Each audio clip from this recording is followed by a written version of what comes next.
Do you want to stop jibing like a cook? In this video, we're gonna explain you everything about the jibe. To explain you everything about the jibe, we're gonna take everything a little bit into pieces, starting at the hands. When we enter the jibe, we want to place our backhand more to the back. Why? This way we can control the power of the sail better.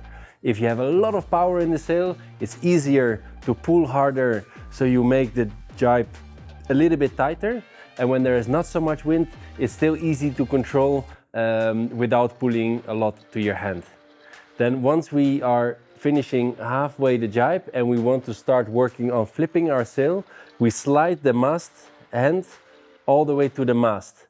Why? If we want to flip the sail, we don't want this part to be too wide. We want to have it as close together as possible. This makes you way more stable when you're on the water. So you slide your hand all the way to the mast. You preferably under your arm take it to the other side. Why under? This way your body weight is lower. With your body weight lower, you have more stability. You can do it over. A lot of people are doing it. It's not wrong, I would say. But if you can, take it under and then take hand to the other side, close the sail, and you can accelerate. Mistakes I often see, grabbing the mast, moving like this, doing like 5-6 steps. No, easy steps. Step 1, backhand to the back. Step 2, front hand to the front. Step 3, take it to the other side. Step 4, close the sail.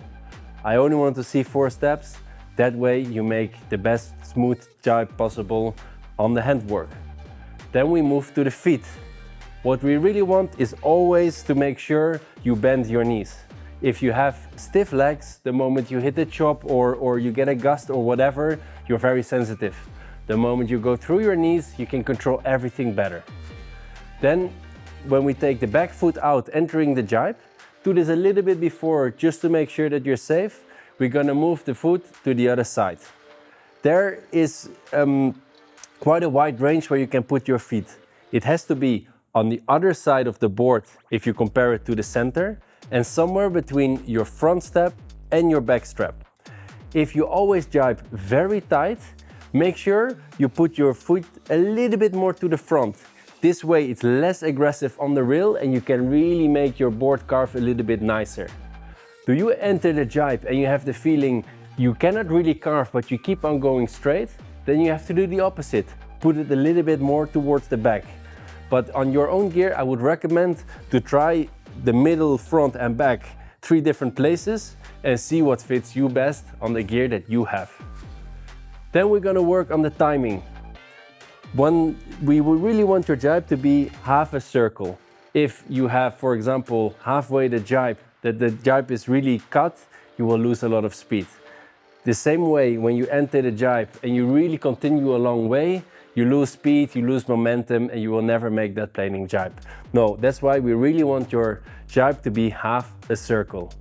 If you go past half the circle, around 60%, let's say, of your jibe, you want to start switching your feet. I first want you to switch your feet because this way, the moment you flip your sail at around 70-80%, the power that you have in the sail, you can use with your feet to push everything forward. If you would first flip your sail and then your feet, you get the power in the sail too early, and that way you cannot controllably make sure that you plane out of the jibe.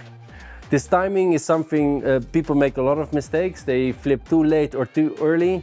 Always analyze yourself, because when you analyze yourself, you can make sure you make less mistakes in the next one.